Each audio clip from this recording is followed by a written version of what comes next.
All right, well, good morning, everybody. Thank you for coming today. My name is Dave Green. I'm the Interim Dean of Student Services for the Office of Educational Programs and Institutional Effectiveness with the District Office, LACCD. I'm here with my colleagues, Catherine Tejeda, Katie from LA Good Valley morning. College's Services for Students with Disabilities Office, and Roxana Sanchez from Southwest College's Disabled Student Programs and Services Office. So Katie's going to be doing probably most of the heavy lifting today. I'm going to do some introduction and kind of chime in periodically, and Roxana is going to be monitoring our chat. And if you have any questions during the workshop, please feel free to put them in the chat, and Roxana will either provide an answer. She may deflect it to us, which may take a few minutes depending on where we are in the presentation, or she may recommend that we wait until afterwards for a Q&A session. I do want to thank you all for being here. You are here for the workshop, How to View and Respond to DSPS Accommodation Forms. If that doesn't sound familiar, you may be in the wrong Zoom room. So 2 points as to why we're doing this workshop now. The first is that in the last negotiations for collective bargaining agreements, the faculty union and the district entered new language into the contract. So in your contract, it is Article XIII, Section D9G, that talks about accommodation forms for students with disabilities. It really mimics the language that is in Administrative Procedure 5140, which is the one about DSPS, and it talks about a timeline for addressing accommodation forms. So an accommodation form is sent to you from the DSPS office after an interactive discussion with the student is done based on their disability and their educational limitations, and the certain accommodations are approved. And then those that need to be facilitated by the instructor are sent to you in this accommodation form. And it goes to you through PeopleSoft into your roster.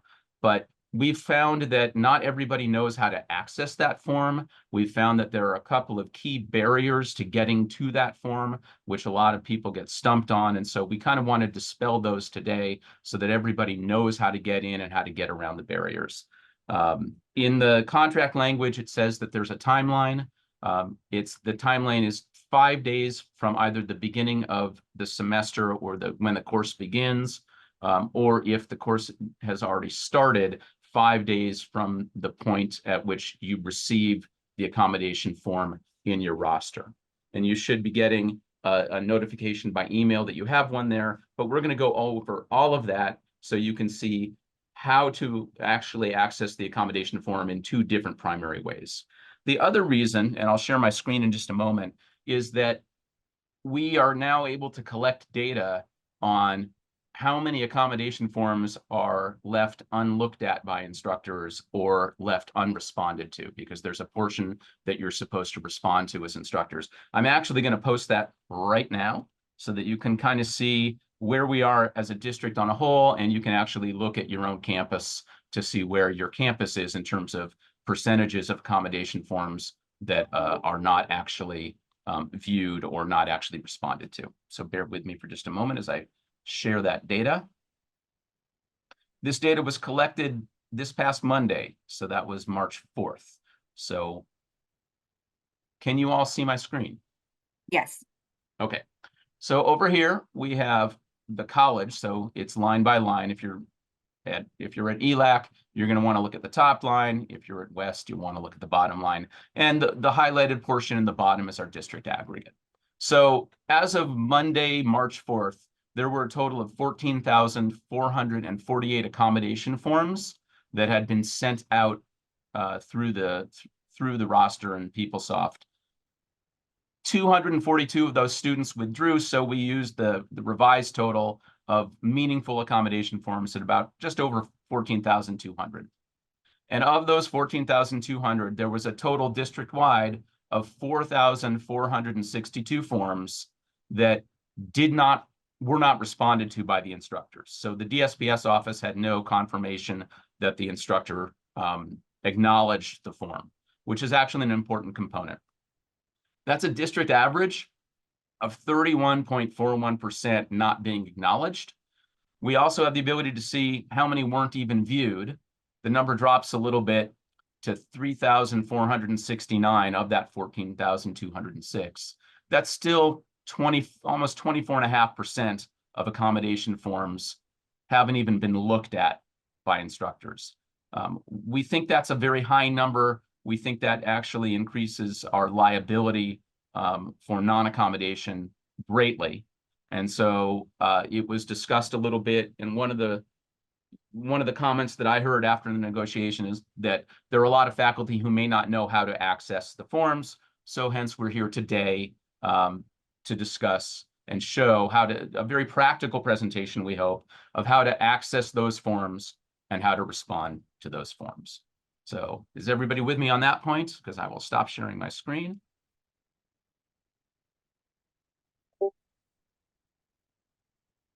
One moment.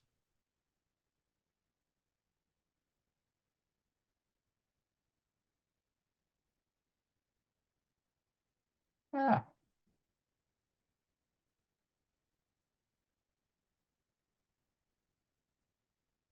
There we go. Let's make this bigger. Sorry, everything shrunk on my screen and I didn't have access to unshare my screen, which is a problem.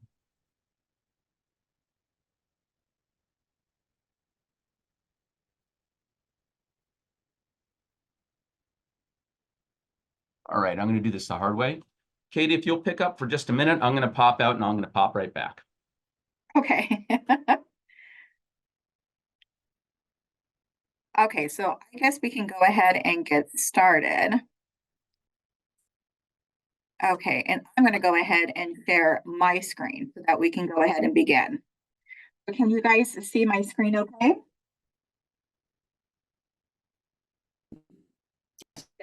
Yes. Perfect. Thank you. Thank you for the response. So when DSPS creates a letter of accommodation for a student in your class, you will see an email notification that looks exactly like this. So I did have Dave enroll in my class earlier this week, and I created his accommodation letter. So here you see the email notice that I received that I have a student in my class, and at the very top it says that there is a letter waiting for my review. And the nice feature is it also shows the section number of the class. So if you're teaching multiple classes or at multiple campuses, you know which campus and what section that this letter corresponds to. And there is instruction here that in order to view the letter of accommodations, you do need to log into PeopleSoft or SIS or into your faculty portal, whatever you want to call it. So I'm going to go ahead and click on the link here. And you're going to see that I'm not enrolled in I successfully logged out. There we go. Now I'm back in. So now I'm going to go ahead and log in to my portal. Bear with me 1 second.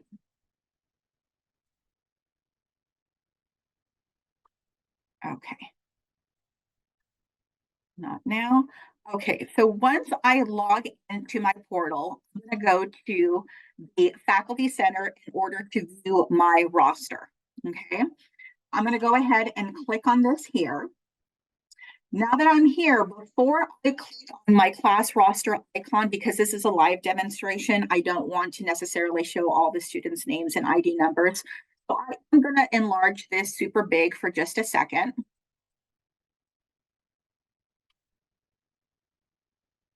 And then I'm going to go ahead and tap on my roster.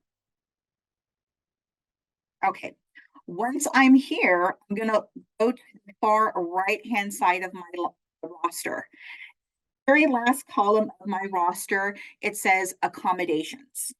And so I know that for Dave, he is this second link right here. So I have 2 students at least in my class right now that require accommodations. And I'm going to go ahead and show you Dave's. So when I click on the link right here, you'll notice that nothing happens. And this is one of the common problems is that a lot of us have our pop-up blockers enabled. And so when that occurs, we're not able to go ahead and have the letter open in a different window. And sometimes faculty members have mentioned to us, well, I click on it and nothing happens. And this is, like I said, the most common problem with being able to kind of view the accommodation letter, depending upon what browser you're using. So this particular browser that I have here is Firefox. So what I'm going to do is go up to where it shows, and it's very small print, but it says Firefox prevented the site from opening a window. I'm going to go to options and allow the pop-up. Okay, so it's a little on the large side. So let me go ahead and just minimize that just a little. There we go. So here you see the letter of accommodation. So you see not only the student's name, but you also see the class number, you see the student ID number, and you get to see who in the disabilities office initiated the accommodation letter, as well as the date and the time the letter was initiated. So going a little further down, you'll see that our accommodations are broken up into two different columns. On the left-hand side, we have classroom accommodations, and on the right-hand side, we have test-taking accommodations. Now, this will vary, right, according to the student and their functional limitations and what it is that they qualify for in our program. So for Dave here, he qualifies for tape recording of lectures, note-taking assistance, as well as extended time on exams, and specifically time and a half, as well as a reduced distraction environment. Okay, so those are his accommodations. So as I scroll a little further down, I get to see the section called attachments. Okay, now different campuses may use this particular feature. I don't have a number as to who does and who doesn't, but specifically for Valley, oftentimes we include attachments to help instructors facilitate certain accommodations. So in this example here, you have our note-taking memo. And this provides the instructor with some guidance on how to help find a peer note taker for a student. Okay, somebody who will share a copy of their notes. So there's some verbiage here to kind of, again, just assist in that facilitation of an accommodation. Now, when we get further down to section B, this is the section that faculty members need to fill out in order to move a letter of accommodation from a pending status to being accepted. I know that Dave showed you early on in his slide from the district numbers, right? How many had been acknowledged, how many had not even been opened. And so in order to, again, move this letter from pending to being accepted, faculty members can choose one of three options. The first option, right here as indicated, says that you are requesting that the disability office be the one to administer the exam or quiz. And so here you are able to indicate what the parameters of your exam are. Is it open book? Is it open notes? Can the student use a calculator? And more importantly, also, how much time is being allocated for your exam? That way we know in the disabilities office that when we administer the exam, how much additional time to give them depending upon what they qualify for. A little further down, you can also indicate the exam delivery and the return preference. Are you going to deliver the exam yourself? Are you going to send it to us electronically? Are you going to come pick up the exam, or do you want us to scan and email the exam back to you? There's also an additional section here called comments, and that's for instructors to give us a little bit more information that maybe they couldn't squeeze in the small little check boxes that you see at the top. And in addition, if the parameters to your exam change from test to test, then at the time you send us the next exam, just include a memo indicating what those new parameters are so that we can pass that on to the student at the time of the exam. Now, the next area here, area 2, is you will provide the accommodation yourself as outlined above. So maybe you are teaching an online course, right, where you give the exams through Canvas, and you can moderate the quiz to allow, for the extra time. So you might opt to check box 2. And then we have box 3, where you acknowledge the receipt of the accommodation. However, you have questions or you have concerns as to what was indicated, and you'd like some clarity. So you'll be contacting the disabilities office.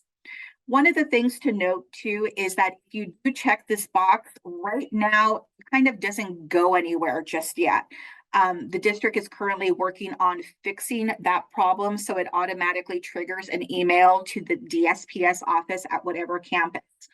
But when you do call the disabilities office, you can go up here on top and cite who initiated the letter, so that we can put you into contact with the actual person who generated the letter, who will have a lot more information and can speak to why certain things were included on the accommodation letter and provide that clarity for you. Okay. So in scrolling further down, okay, so now I've kind of reviewed your choices, 1, 2, or 3, and you need to pick one of those choices. So let's say for Dave, I go ahead and I click, I will provide the required accommodation. The other area, grayed out, you can't, check more than one box. So I go ahead and click option 2 or option 3, whichever. After I'm done, you want to be sure to click on the instructor reviewed tab. Okay, this yellow tab here, so that your letter goes from pending to being accepted or being acknowledged. You're responding to the letter. Okay. So I'm going to go ahead and do that right now. You see that it changed from pending to, okay, I approve the accommodation. And then it also cites the date and the time in which you provide this particular acknowledgement. Okay. Did Dave make it back in? Yes, I did. Look at you, Dave. Hi, Dave. I've been hanging on your every word. So that is the way to kind of complete this particular form. Anything you want to kind of add to it? Sure. I just want to point out for number 3, where it says that I acknowledge the receipt of this accommodation form. However, I have concerns that right now this portion of the form is, I would say it's halfway broken. It's broken on our end in that we're not getting a response sent to us directly that says, hey, we have an instructor with a concern. That information is being logged into PeopleSoft, but it's not being transmitted anywhere. We're actually in the process of trying to work on that with the PeopleSoft team so that it can actually be funneled to the DSPS office on the respective campuses when that is checked off. But that's one of the reasons why there's a redundancy built in. It does say that you will, as the instructor, contact the DSPS office within 1 business day. We ask you to do that because right now we're not getting the feedback sent to us when this comes through. It does move the accommodation form out of the pending category and into the completed category, but it doesn't notify us. So we may not get your note that, hey, I have a problem. So we ask you to contact the DSPS office on your campus quickly because we want to address those concerns as quickly as we can, so we're not holding up accommodations for students.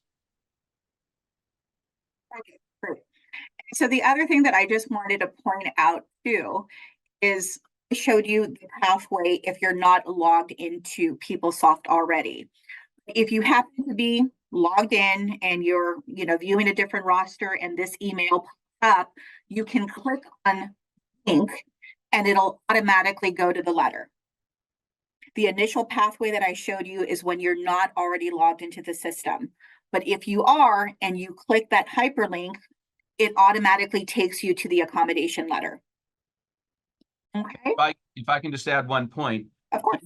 Independent of the notification email that you're going to get, it will always be in your roster. It will always be on one of those buttons on the right that if it's lit up and blue and you can click it, that means that there is a form there. So if you're monitoring your roster, even if the email gets sent to your junk file, which while it's not supposed to, I've heard that it does from time to time.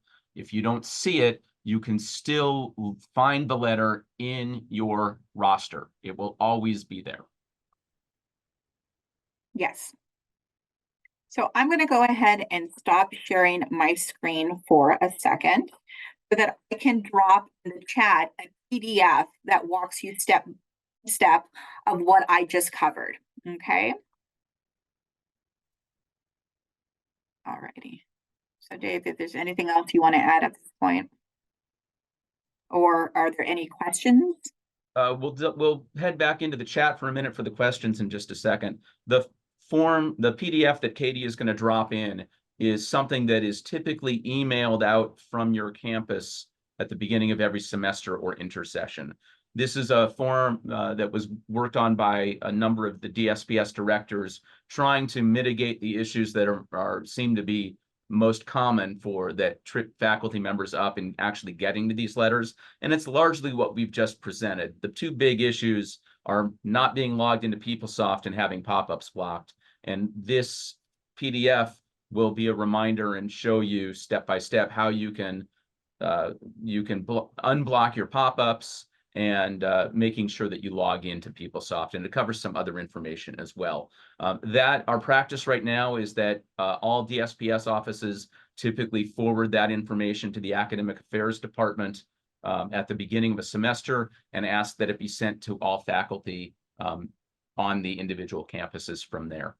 So that you should be getting this at least once a semester or once an intersession at the beginning, but you can have it here from us. The PDF hasn't changed in a little while. So when there's an update, we'll modify the email that goes out.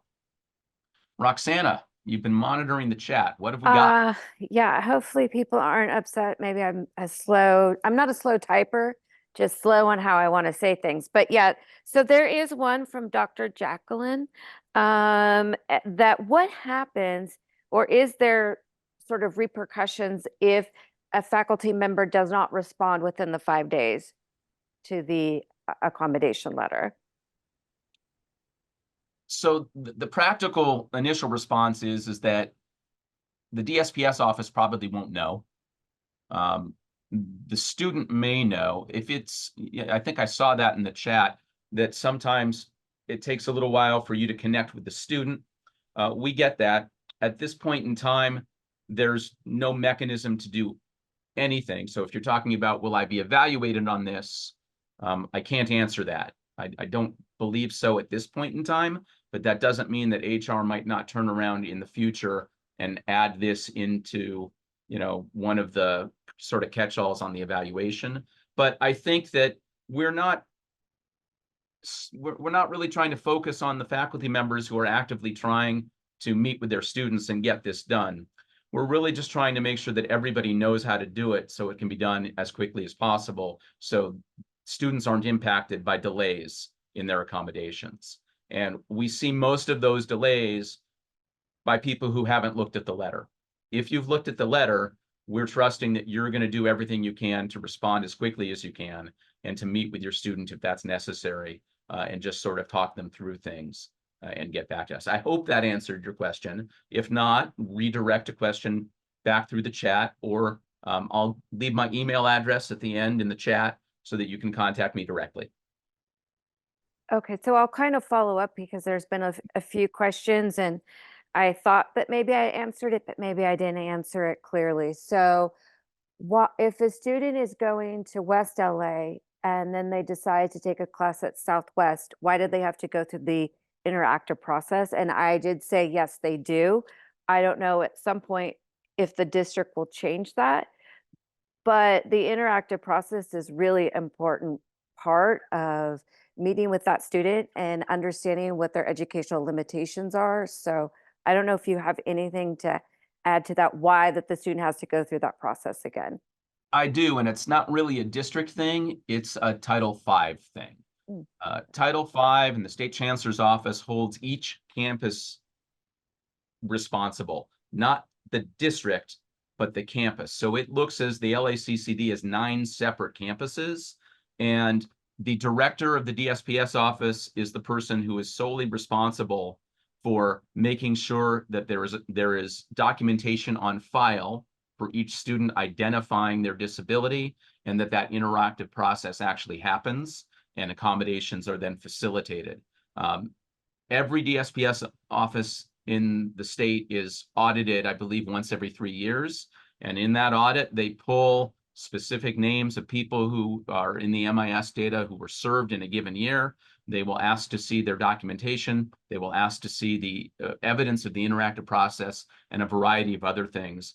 And it is, again, it is campus by campus based in Title V and based on the state chancellor's office's orders. So we can't just say, hey, this was done at Valley College and we're just sending everything to West and West is automatically going to do it, because they have a responsibility to do it on their own based on the Title V language. Yeah, I will just add, because that's one of my favorite parts of being a counselor in the DSPS program, is that interaction. And a student may feel comfortable with my colleague and have and disclose way more than with they're talking to me, or if they go to another counselor, they may feel more comfortable. So that interactive process is going to go a little different. Just to add that there is questions about accommodations being sent early. So I will say this, that's been a problem at Southwest. And we try not to send it more than 3 weeks before a new semester starts, because we have seen teachers sometimes get moved, or whoever was provided, who was going to teach that class, maybe they got moved, and so that accommodation never gets to that instructor. But I don't know if Dave has anything to say about that. And Connie's raising her hand too.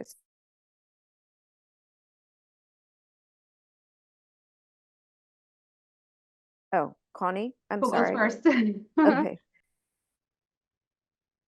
I go first? Yes. Oh, okay. I just wanted to add to that, Roxanne, that we did discuss that. I think a week ago we met with the Senate here to see how we're gonna try to let instructors know how important it is about Connie, I'm sorry. Can you say what campus you're from? From Just for East LA those who may College. not know. Okay, perfect. From East LA College. And with us, it would be a little different because we are a very large college. So we cannot wait 1 or 2 weeks before the semester starts to start sending them out. We actually talked about that. We have to send them as soon as we know the student is enrolled. So we did talk to our VP, the Senate, and our dean, and we possibly, they're going to talk to the district about possibly doing something where, I don't know if that can be done, but maybe a reminder for letters that have already been sent, or a notification. Not sure if that could be done through the district side, but in our side, it's different because of it's such a large college that we cannot wait until 1 or 2 weeks before the semester starts. Just wanted to throw that out there because I think it depends on how large the college is, that, something like that can be done where we wait for the letters to be sent. To sort of put a little bit of context to the size of a DSPS office, LA Valley College, as of earlier in the week, had just a little over 900 students enrolled in their program. East LA College had like 1,490 or something like that, just under 1,500, which puts them probably in the top 10 of the state of all 116 community colleges. So there are a lot of students there. And if you talk to anybody from a DSPS office, they'll probably tell you that they're probably understaffed or have very limited staffing, or they've got people who are on leave. So sometimes it's whenever the student can get in. And if that's early, because sometimes they're encouraged to come early and get it done, that may be the only way for a student to get in and have it done before the semester actually begins. We have Mario Escobar from Mission College, and his question is, and maybe he might want to sort of come on, unmute himself and add to it, but it says, sometimes I get letters with little to no information of the student's needs. This makes it difficult to accommodate the student. So maybe he would like to add to that, because we want to help him, but I'm not quite sure how to assist. Yeah, thank you, Ms. Sanchez. When I do open the letter, in the comment box, I write to the people from DSPS, please let me know a little bit more about the students, so that way I know how to accommodate the students. But sometimes I just get the letter for me to check in 1, 2, 3, but with no information at all as to what the student needs. And that makes it a little difficult, you know, and I understand that, you know, the student might want to keep a level of privacy, but in order for me to help them or her, I need to know at least, you know, what the need is. I don't have to know it in details. Dave?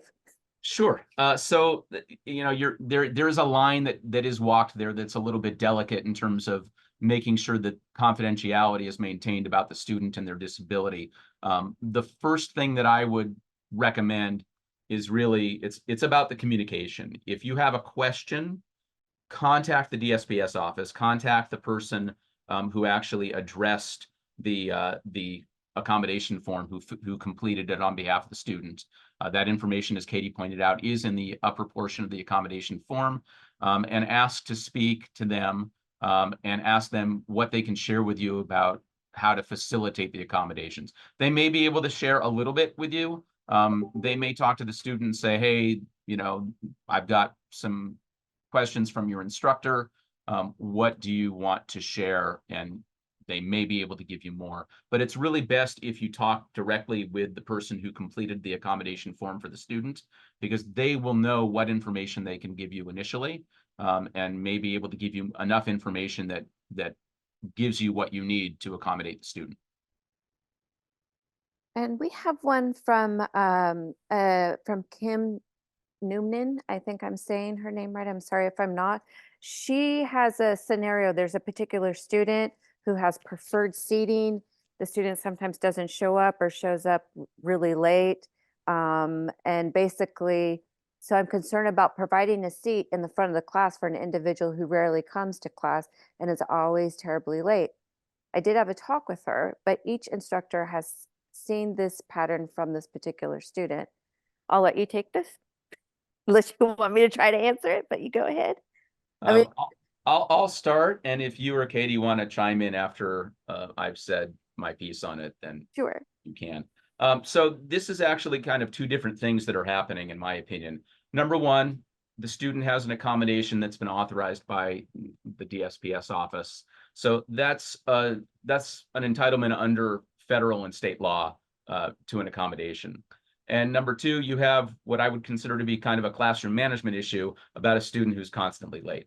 So I think you're absolutely right, and it's absolutely fair to have a discussion with the student about being to class on time. But we still have to save that particular space for the student, because the student has a right under the Americans with Disabilities Act or Section 504 of the Rehabilitation Act to reasonable accommodation, and that was the accommodation that was determined. Now, I would find it very disruptive as an instructor if I had a student who came in habitually every time, and they sat, you know, they come from the back of the room, they walk up, they sit in the front row, everybody has to kind of stop, wait, and watch them come in. I would certainly have an issue with that, and I would express that issue with the students. And then there are tools that you have as instructors for classroom management that you may want to enact about a student who is late. You may have certain things in your attendance policy about tardiness and a certain number of tardies constituting an absence. There's a variety of things there. I'll turn it over to one of my colleagues who actually also teaches. So Katie or Roxana, if you would want to address it as to how you would as an instructor, please do. I think you covered it pretty well. You do have, you know, things in your arsenal that you can do in terms of your attendance policy to kind of help mitigate issues like that. And sometimes, you know, you just really want to have that honest conversation with the student and bring it to their attention. They might not understand how it's impacting your ability to provide instruction. I did bring it to the students' attention, but I'm feeling like I'm assuming they're probably not going to change, and they don't just arrive late; they arrive with only 30 minutes remaining in class. So I'm just kind of concerned of how to give someone an entitled seat when the class is already packed as it is, and when they're arriving, you know, with only 30 minutes remaining in class and rarely come. One more thing that you might consider doing is, again, reaching out to the DSPS office and asking the DSPS office to speak to the student as well. Yeah, because I figured, you know, I had a good thoughtful conversation with her, and I just, you know, if I don't see a change of pattern, I guess that's what I should do. I certainly think it's relevant to do that. I don't know anything about the students. It is possible that tardiness could be related to some aspect of the disability. I know that sounds a little bit strange, but sometimes if you have people who are on certain types of medications which affect their sleeping patterns, they have insomnia, they get 2 hours of sleep, there are ways that disability can affect somebody's ability to be on time. It's terribly distracting for an instructor. I totally get that. I would have the discussion with the student. I would also maybe talk to the DSPS office, because they may be able to talk to the student and offer the student some strategies about how they may be able to help self-mitigate as well. Appreciate it. I don't really see, I'm not sure if I missed anything. I responded to, and this might help everyone, it's from Rye Park, about a student that they know has requested accommodations in the past because they had the student in a class, and this semester they haven't. And so I posted that the student may have opted not to request their accommodations based on maybe the class content, and maybe they feel like they don't want their accommodations, don't need them. Maybe in the past they had temporary accommodations.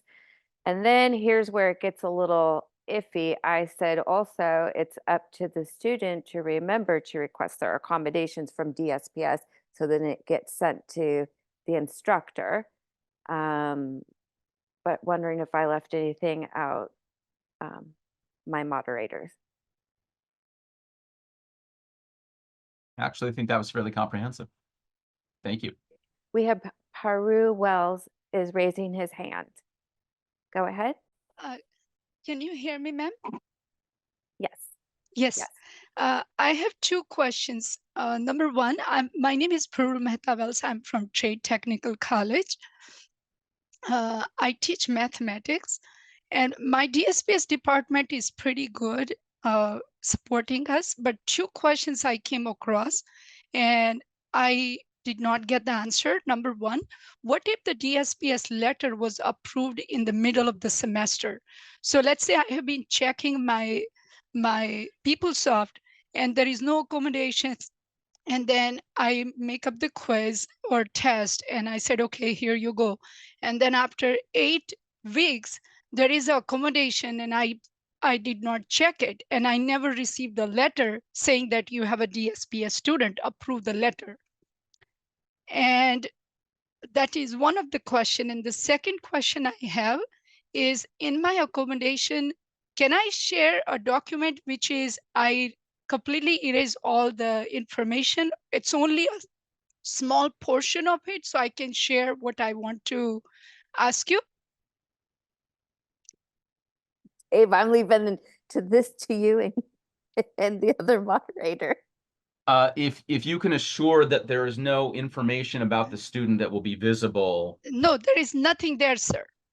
I erased everything. So Okay.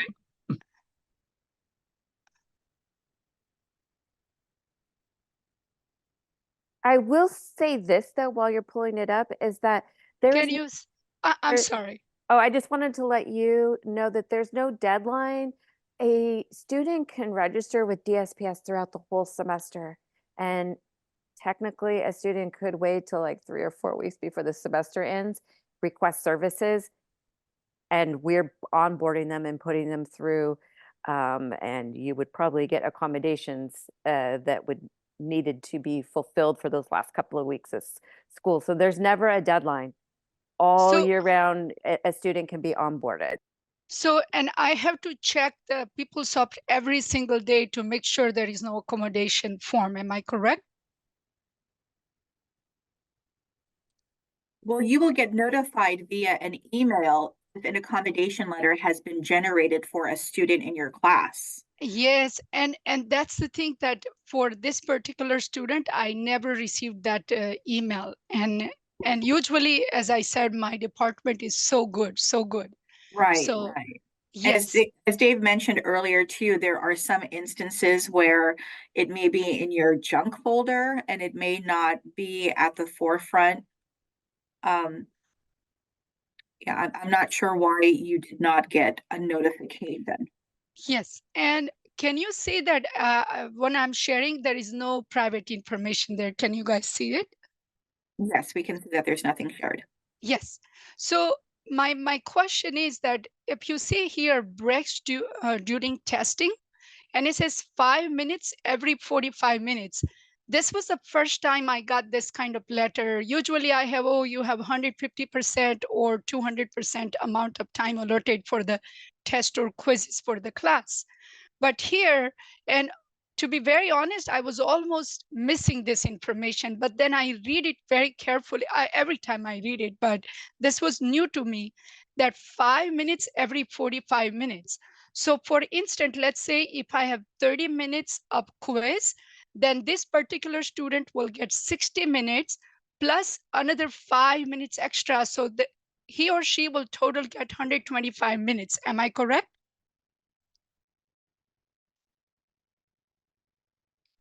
It would take me a minute to do the math, but if it Dave or Catherine want to help me on that, but yes.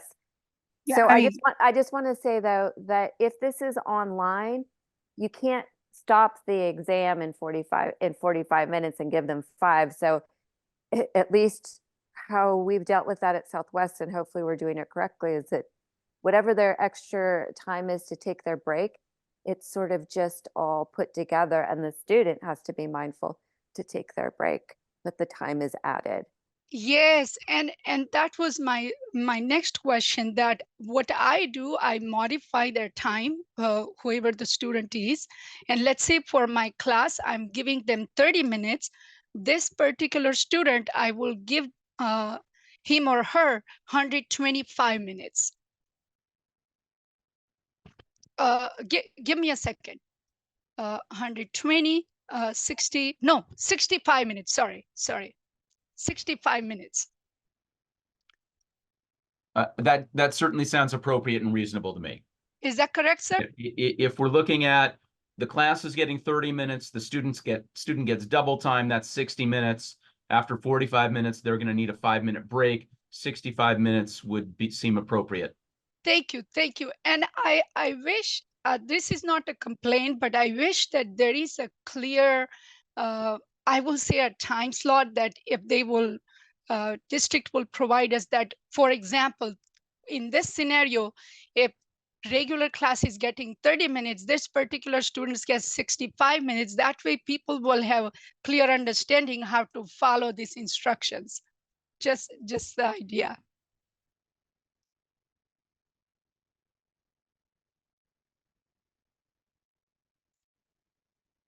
Thank you. Thank you. Thank you. Perfect. We have more questions. We have more hands. Yes, maybe take the hands while I go through the questions. Sorry, because I was not going through the questions on that last one. I was listening. So I think, but I'm not quite sure. I think maybe it was Bernice. Bernice, yeah. Yeah. Bernice, you're next. Thank you. If you can unmute Yeah, yourself. take me a second. So hopefully I didn't miss this because I've been walking back and forth a little bit, but oh gosh, did I just click off of it? I'm looking right now at a form that I've had in front of me, and it says it has an attachment, and I think I think I lost it now. Here, it's coming back. All right, so the attachment, when I click on it, and this has happened many times when they say there's an attachment, that it's invalid such and such. I just have to find it again, but give me 1 second here. And I will click on attachment. Where did attachment go? Yes, one attached file. So I click on view all or whatever it is. Now it's not doing anything. It's not letting, I don't know. It says one attached. When I clicked on it before, it said it was invalid something or other. I've lost it now. But what does that mean if it's telling me that when I click on the attachment, it's invalid something or other? If you want to stay to the very end, we can go ahead and take a look at it. Yeah, if I can Uh, find it again. It seems like now that I clicked on it, it took away the ability for me to. I'm clicking on view all and nothing's coming up. It did come up a second ago. Okay, well, we can go ahead and if there's a few minutes at the Yeah, end, we that's all right. can But these stay are around and answer why yeah, you're there's no having way to issues. get a response for those things is my problem. Because when I do try to respond and follow through, I don't always get a response or it doesn't make any sense to me. But anyway, thank you. I appreciate the fact that you heard me. Okay.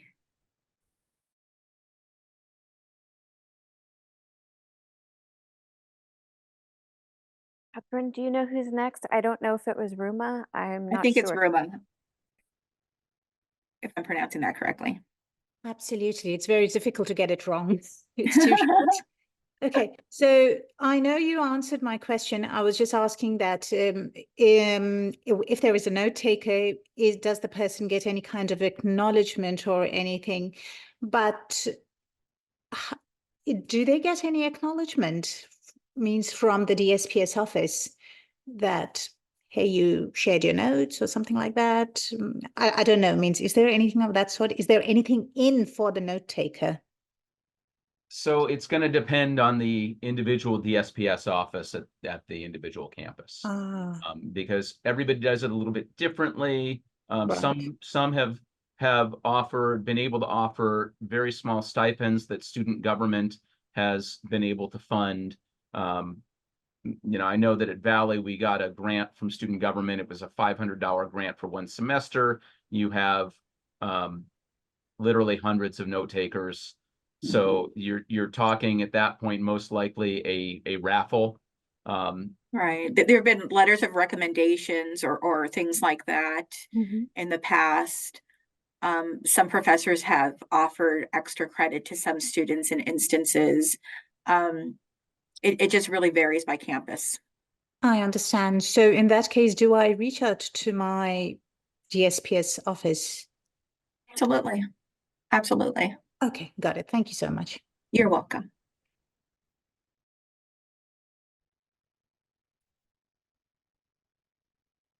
Hi, am I next for the next question? I think it is. Yes. Hi, Grace. Good morning. I have two questions based on what I'm reading in the chat and faculty asking me questions. So it sounds like one of the things that can happen is it might be helpful if we can whitelist the email so it doesn't, that the email that is triggered by PeopleSoft will not go into junk. So that might be a very easy technical fix.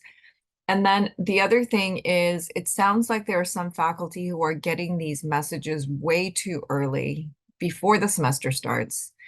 And then it also sounds like there are faculty who are getting it way too late when they're 3/4 of the way through the course already. And what do you do? Retroactively give students assignments? So is there, okay, I'm to hear this. So is there a time frame? And I think we need to kind of tighten that time frame that it would be reasonable. So let me start with the second part of your question. Students can come to the DSPS office at any time in the semester. I have literally seen students come in 3 days before finals, and all of a sudden we're accommodating them on the final. We are not applying them retroactively. The student has to come in and have that appointment, and the letter needs to be sent officially out of the DSPS office, and it begins on the day that that letter is sent. That's the earliest that we would consider the accommodation to be appropriate. We also get requests often from a student who comes in at the end of the semester or 7 weeks in and says, and I've taken 6 tests, I want to take them again with the proper accommodations. And we say, no. That is, you're coming in now. This is when the clock starts. You're welcome to appeal that if you want, but that is not a winner of an appeal. They have to come in. They have to do this. The only way that they can make any type of a cogent argument about that is if they came in at the beginning of the semester and the backlog of students in DSPS was so long that they weren't able to get in for 3 or 4 weeks. And in that 3 or 4 week period, while they were waiting in good faith for this appointment, That would be the only time that I would even consider thinking about accommodating a student retroactively, because it wasn't their fault that they couldn't get the appointment. That's usually rare. That's not an everyday, every campus occurrence. But that would be the only argument that I could think of that would even make me want to approach thinking about that. In terms of whitelisting the email address, I'm going to give you another suggestion. And I know that, first of all, it comes from an LACCD email address. It should not go to your junk file. I have seen it happen. So just because something shouldn't happen doesn't mean that it doesn't happen. One of the things that I can recommend, because I'm not sure if whitelisting will help or not, because all laccd.edu email addresses realistically should already be whitelisted. But it comes from no reply, no dash reply at whatever the LACCD stream is. If you search your regular inbox and your junk file periodically, and you sort it by alphabetical order, you can go straight to where no reply would be, and you would see if you have any no reply emails. I'm not suggesting that you do that every day.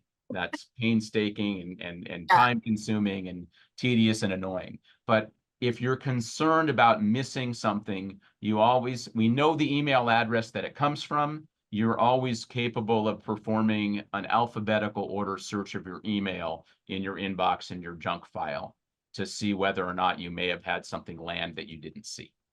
And Dave, I'm going to say one more question, or, and this might be something that the AFT on our side tried to discuss in terms of our workload, but for part-time faculty, their job starts with the assignment. So one of the questions we're getting is if they get, if a part-time faculty who doesn't have an assignment is getting a notice 3 months prior to the beginning of an assignment, they may not be checking emails, and that's extra contractual because they wouldn't be required to respond. And also, if you haven't started the assignment, it would sort of be unreasonable for them to respond. So I think this might be something, maybe we work out because there's got to be a more reasonable window, and faculty can't be expected to check their junk boxes in case they get something. And maybe a more reasonable thing is to check the SIS system at the beginning of the semester, which is quite reasonable. So we might have to work this. It sounds like there's some kinks that we need to work out. So thank you very much. Sure, and I'm certainly happy to discuss that with you at any point in time while I'm in this role, to kind of help with district-wide solutions that may work. I do think that, the redundancy of getting the email and it always being in the roster is really kind of the key. These reside in the roster. The email is just a notification. But if you are looking at your roster periodically, if you're looking at it in the beginning of the semester, or at the beginning, if you're teaching a late start class, right before and during that first week, you're going to see it there. It's going to be there if it's already been done, even if it was done 8 weeks before your late start class started. Great, thank you. Dave, I just wanted to let you know we're at 10:55 already. Dave, can I give a response as a DSPS counselor? Sure, if you can keep it to about 45 seconds, because I see we have 2 more hands up. Sure. When I meet with a student and I do something, I recognize it's way in advance, but start of the semester, I do tell the student to contact the professor, usually a week before this class starts, to let them know that you have an accommodation letter. I ask them to, or tell them to give them the date that it was sent. If the instructor cannot find the email, to let me know and I will resend it again. Thank you, Adam. That's a good practice. I think it might be Natalie G who's next. I don't know. Catherine, do you know? I think Yeah, she was before me. Okay. Hi, everybody. I have a few questions. And just one suggestion, like the person before me said, ask students during the class time if you have accommodation later, please get in touch with me so we can make the proper arrangements, because like if I have to extend the quiz, I want to make sure it doesn't, affect the student because everybody else finished the quiz. So usually students do that. And the rosters does have that letter, sending those letters before semester starts. What might happen, what if the instructor has changed, but it's always in the roster, and at least everybody have to do exclusion rosters anyway into about 2 weeks through the semester. So my question is also about like 45, somebody showed example about like 5 minutes for every 45 minutes. It's the 45 minutes of the increased time. Do you understand correctly? So yeah, it would be every 45-minute increment of the increased time, and we would ask that you give the additional 5 minutes on top of that. All right. My next question is about the tape recorder. Well, that's kind of not possible nowadays. So is there plans to change that item or something? Like tape recorder means there is no video. It's only audio, which in the Zoom is not very easy to do. Is there my leads to the next question.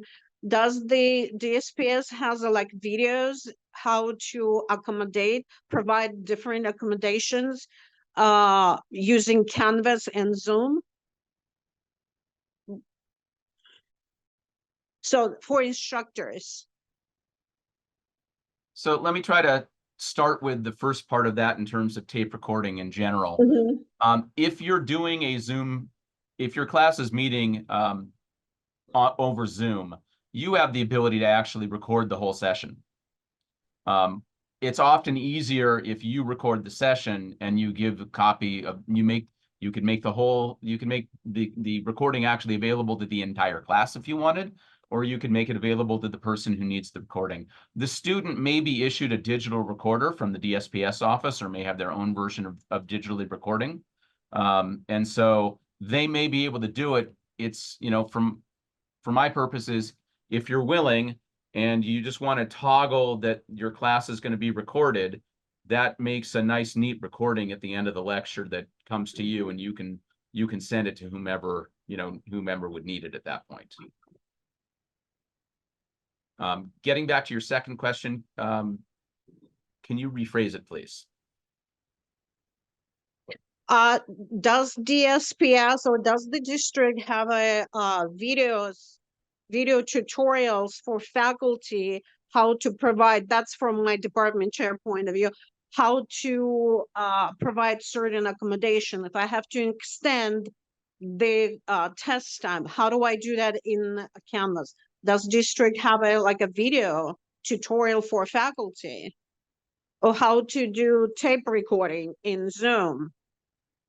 So I am not aware of a video that exists. However, most campuses through their DE department will sometimes have a help desk available for faculty on anything Canvas related.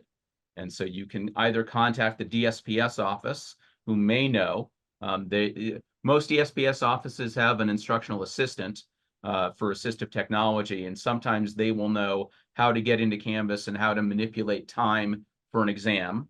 I know at Valley there's an instructional assistant that works with DE that is basically the person in charge of the help desk there, and that person is an expert on how to go into Canvas and change settings for exams and other types of things. And they can also help with triggering a recording in Zoom. Usually it's at the bottom of the panel in Zoom, there's a button for recording. And if you are the person who is the host of the Zoom, you can toggle that, or you can even set it up in the settings for your Zoom when you set up your Zoom meetings, your recurring Zoom meetings, that the session is automatically recorded. And then you usually get an email after the Zoom is over from Zoom that says, here's the link to your recording of the lecture. Did I get to what you were asking, or is there another part that I've missed? No, thank you for answering. Speaking of which, going back to the increasing loads for faculty to do things, I think it should be the student's responsibility to record if they need the recording, not the faculty. It's, that's another, but that's a different conversation. But going back to the tape recording question, it specifically says tape recording, which means audio. When Zoom records, it records video. With somebody playing devil's advocate here, says, look, but I wasn't, was supposed to get audio recording, and you giving me the video recording. That's my concern, Okay. I would certainly make an argument that if you have a video recording, it actually includes an audio component, and there are ways to minimize a video portion while the audio is still playing.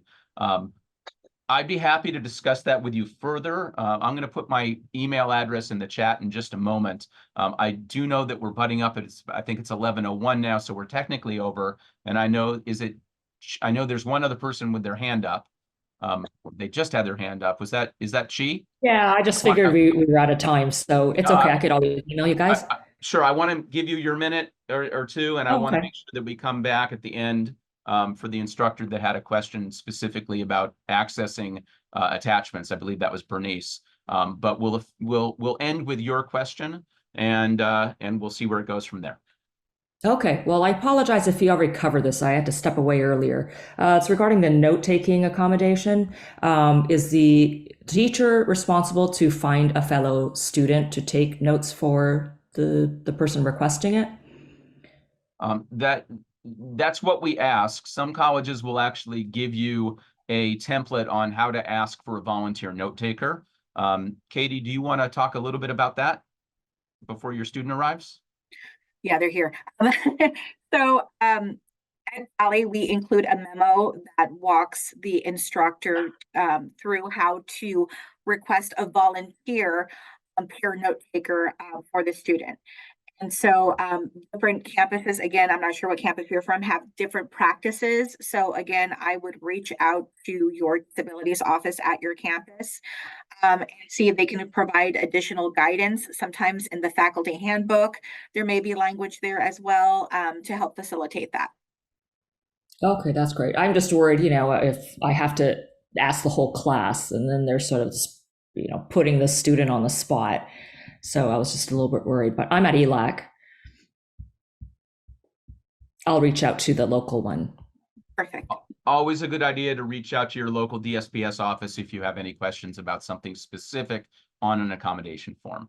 I want to thank everybody for attending today. I want to thank my co-presenters, Katie and Roxana. I'm going to stop the recording and I'm going to stay back for a couple of minutes yet. So if you do